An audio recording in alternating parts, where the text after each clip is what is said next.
Welcome to Elevating Your Life, where each episode is dedicated to sharing valuable information, useful techniques, and empowering inspiration so that you can experience personal and physical abundance. Success and happiness are within your reach.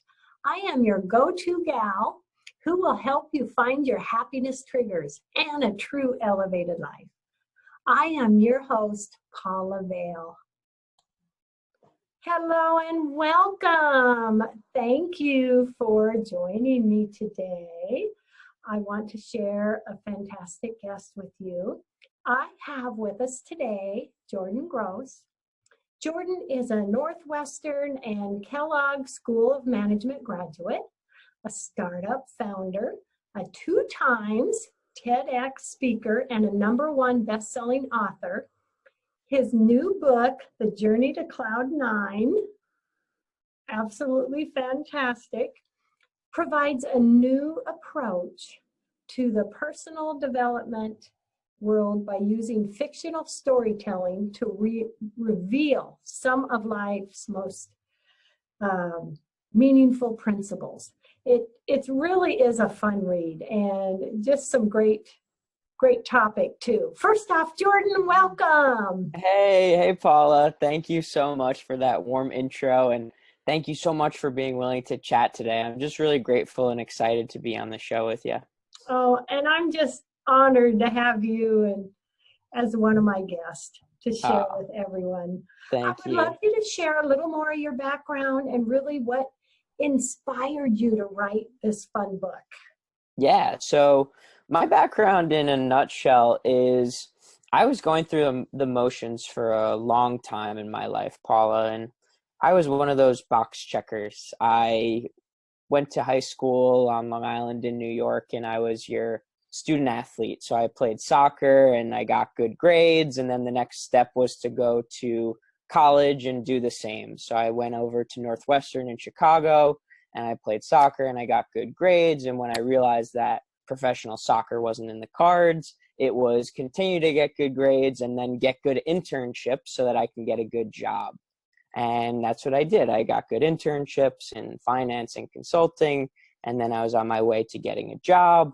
I ended up doing a 1-year master's program in management studies, and then I went into the corporate world. And then one day, after listening to a lot of personal development podcasts and reading books and really, I guess, connecting with stories about life, of living a life that is truly meaningful, I realized that I wasn't doing that for myself. I was kind of just going through the motions, running on the hamster wheel, making decisions based off of what everybody else was doing and told me to do. And I wasn't really taking into account my own happiness or my own idea of what I wanted to do with my life. So at 23, I left my job and I said, I'm going to write a book. So I wrote my first book and I self-published that about 2 months later. It was a morning routine book about how to be positive and optimistic in the morning. And then I just kind of figured out, what do I do now that I have a book out? How do I create a business around it? How do I help the most people possible? So I continued to write and I spoke and I coached people and I went on podcasts.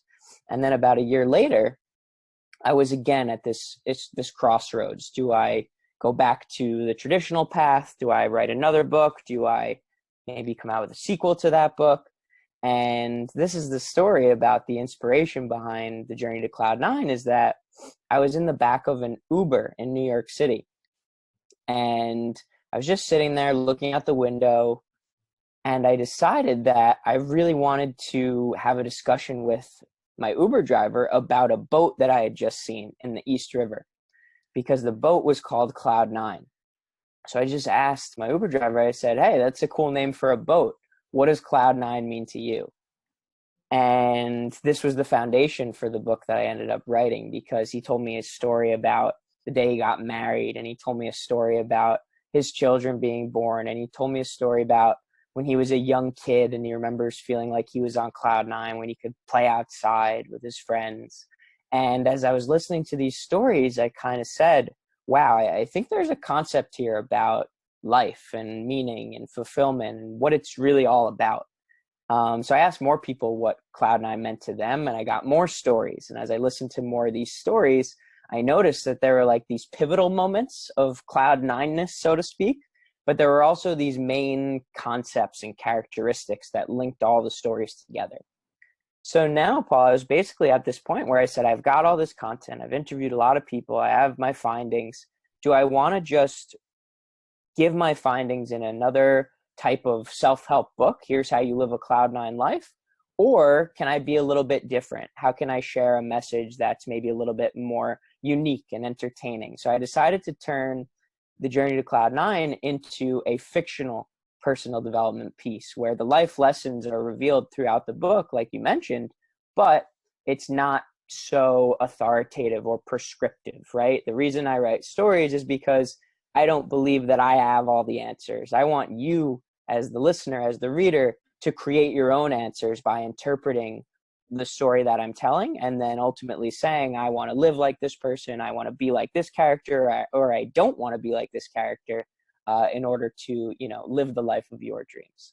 So that's what I did, and here we are. The book is about 4 months old, 3 months old at this point, and I'm just continuing on this journey, living my own cloud nine life, one that's according to my own means of fulfillment, and then also looking to help other people live their cloud nine life as well. So thank you for letting me do that, Paula. Oh, you're welcome. And my gosh, how fun that was to, have you trigger the thought, what would my cloud nine life be? I Yeah. had never thought about that, Jordan. Uh-huh. That's pretty cool, because we Yeah. all have our own vision of what a cloud nine life would be.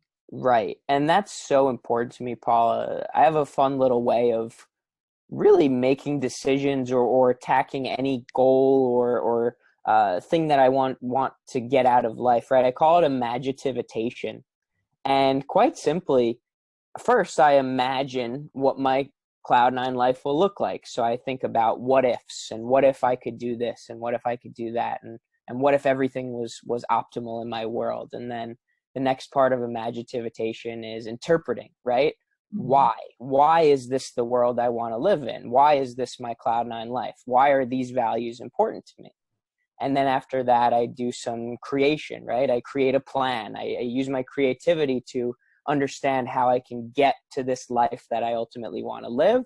And then finally, I start to implement, right? I implement this plan, and I see how it goes through trial and error and experimentation and all that good stuff. So yeah, I think it's super important that we don't just go through the motions like I was, but rather we envision this ideal dream world, and then who's to say we can't live that kind of life in that world. So Yeah. I just want to help people create that process.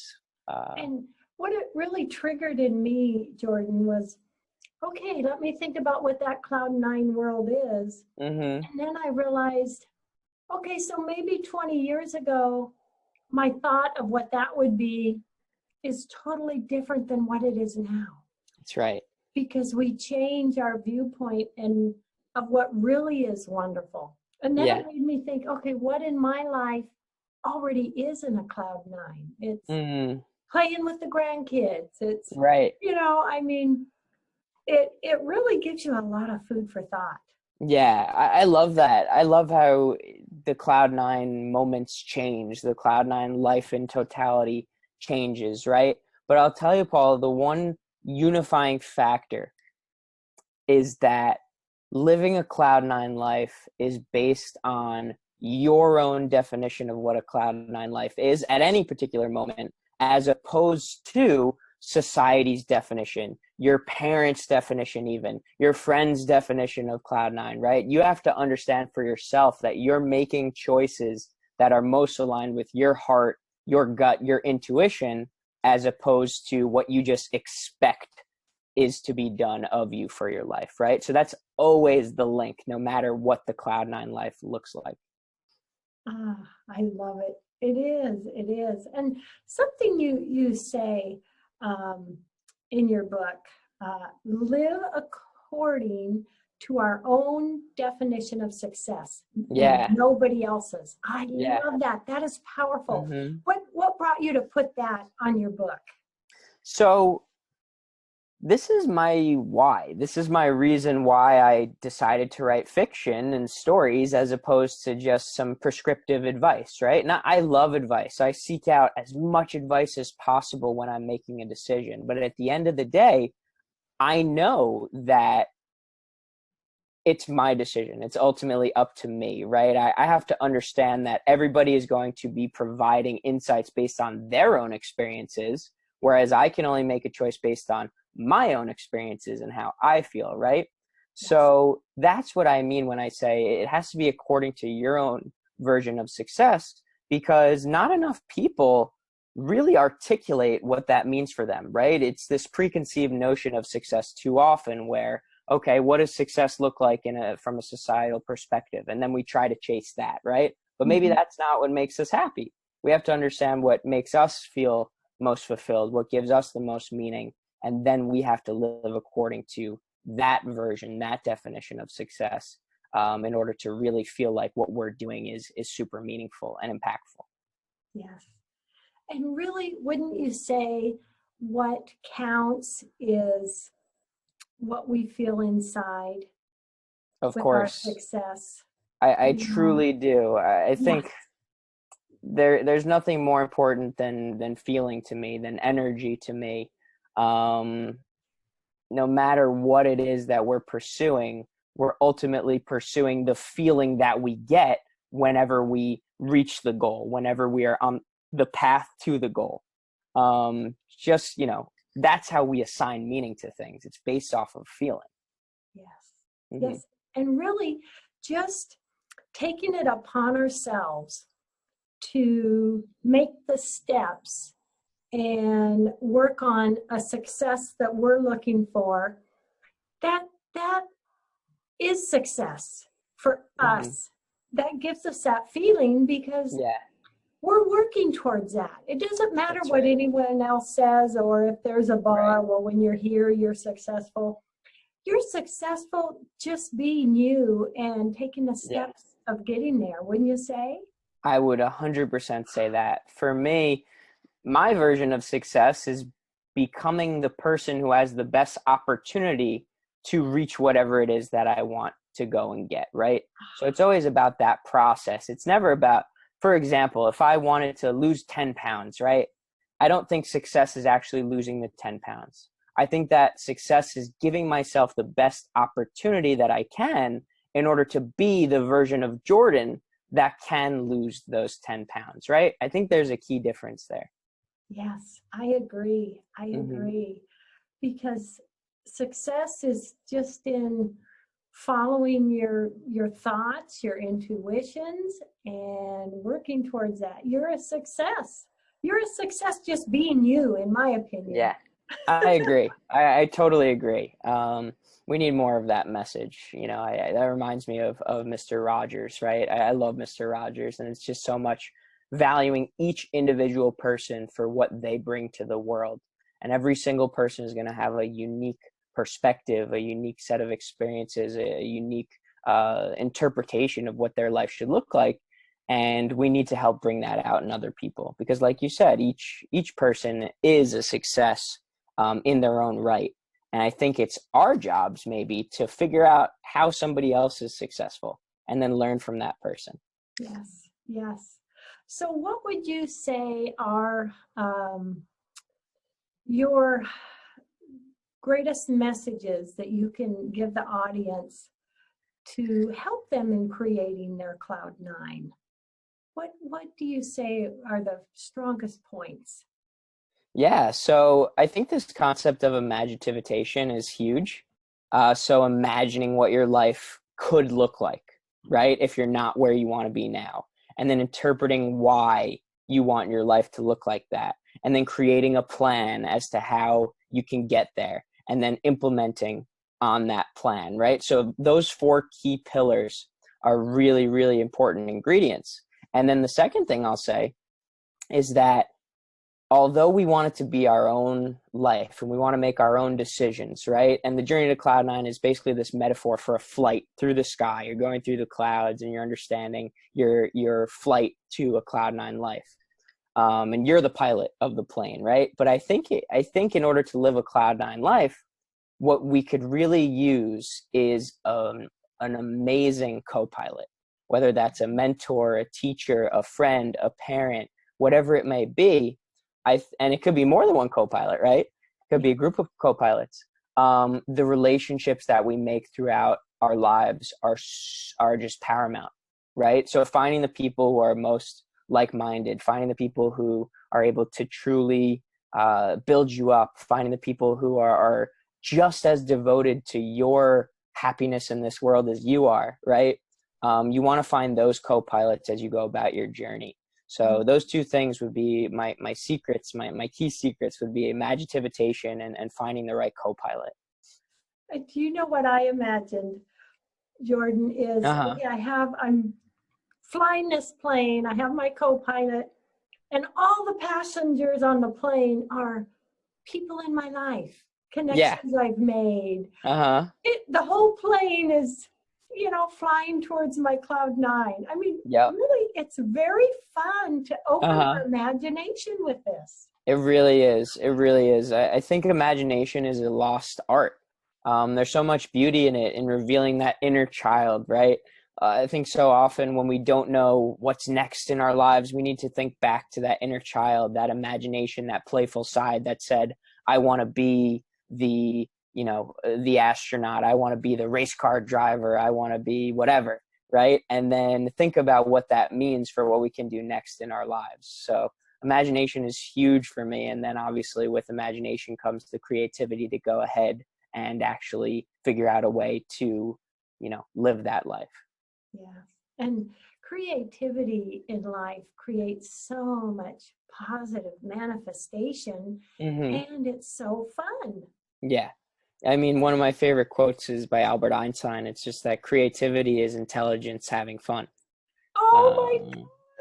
I love that. I love that as well. Intelligence having fun. Yeah. Oh my gosh. And we can really use, triggering that creativity and imagination. We can use that in so many areas of our life, can't we? We really can. Yeah. I honestly, with everything I do, I use some imagination and creativity. Whether that be my next article that I'm writing, or even if I want to cook, what's for dinner, right? How do I imagine this beautiful dinner? How do I create that dinner? Why is that the dinner I want to have? And then how do I go about making it, right? So you can really bring this into every single thing that you're doing. It's just a really fun way to enjoy each and every experience. That's huge for me in my life. It's about fun. It's about being different and making a difference, right? And I can do that through creative experiences and escaping some monotony and routine and mundaneness that I think a lot of us experience. Yes, I'm right there with you, Jordan. I mean, we can have fun every day. We can make fun out of what we need to do, what we need to get done. Well, we can make life fun. And I really think that's a great happiness trigger as well. I call them happiness triggers. And I think having fun is huge. And, little things like that and opening the mind. I love it. Yeah. Will you share with everyone quickly where they can get a copy of your book or learn more about you? Yeah, of course. So I give away free chapters. If you don't want to go get the full book, you can have a little taste on my website. It's journeytocloud9.com.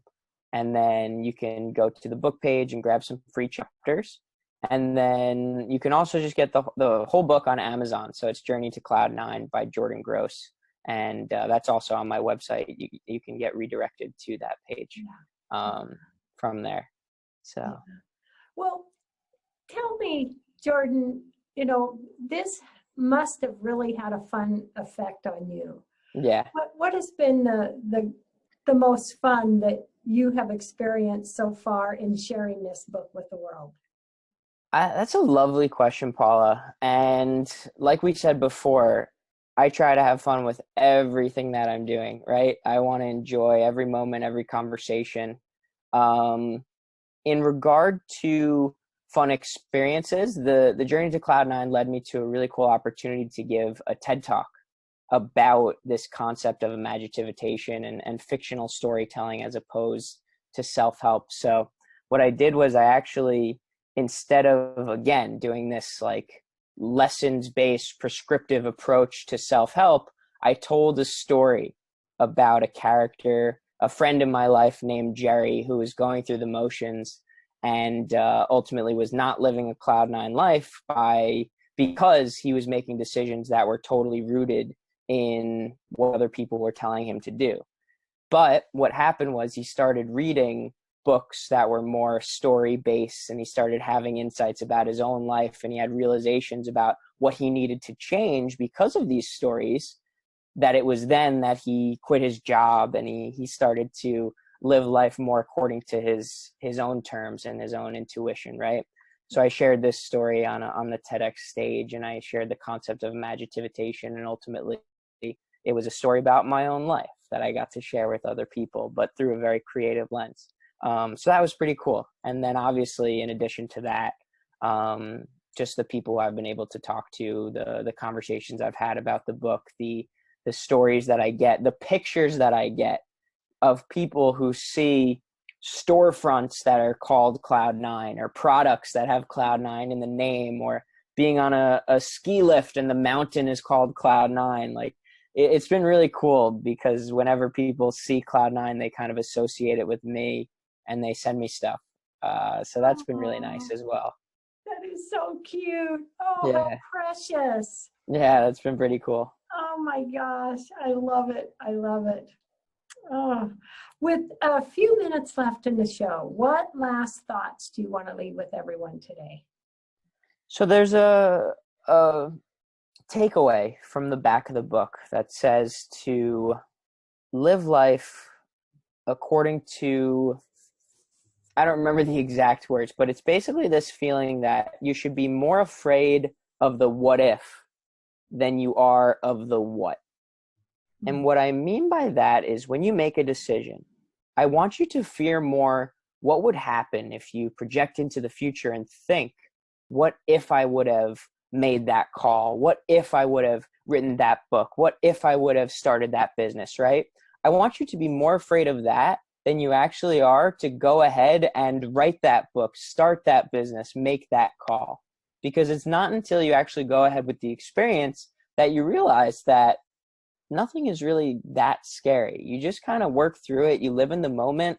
You understand as you go. You pick up key life lessons, and then you figure it out along the way. You truly enjoy the journey to Cloud9 more than Cloud9 itself. So that's the mindset I would say to have in your decision-making process. It's to be more afraid of the what if you don't do something than you are of the what if you do it. Oh, I love that. I love that. Yeah. Because if we're afraid of the what if, we don't create anything. That's right. But That's if right. we do I'm going to do it, well, we may go a different path or who knows, but we've taken the steps to do it. That's right. And you have more stories to tell. So that's the other thing I'll say is that my life is just one big story, and I want you to consider your life like one big story as well. So I'm 25, but I often think about myself as this superhero granddad, and I've got my grandkids on my lap and I'm telling them stories, right, about my life. And I always think, if I'm telling these stories, what's going to excite them more?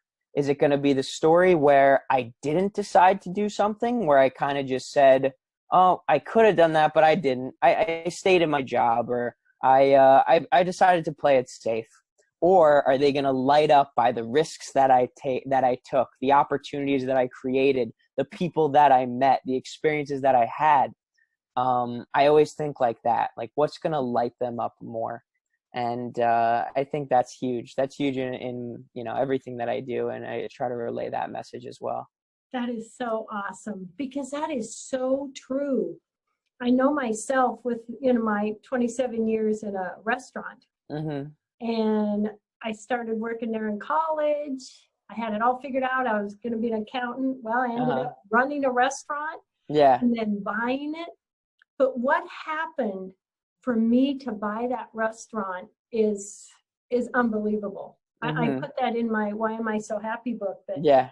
I mean, what unfolded. But if I had not have made the effort and gone out and say, I want to buy this restaurant, I want to take Mm-hmm. it over, Yeah. what the beautiful thing and that came through, and I had the opportunity to buy it, would never have happened. That's right. Yeah, and Exactly. that's just an example, and it's out there for all of us. Yeah, it is. It is. It's that restaurant. It's that startup idea. It's that, quitting your job. It's that side hustle you want to start.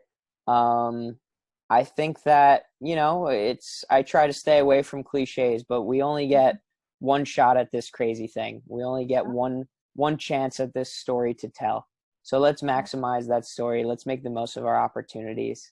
Let's truly, in each and every decision, live according to these Cloud9 types of principles. Yes, yes. Oh my gosh. Thank you so much, Jordan. I really appreciate your wisdoms and your just beautiful words. Thank you so much, Paula. I'm so appreciative that I got to share.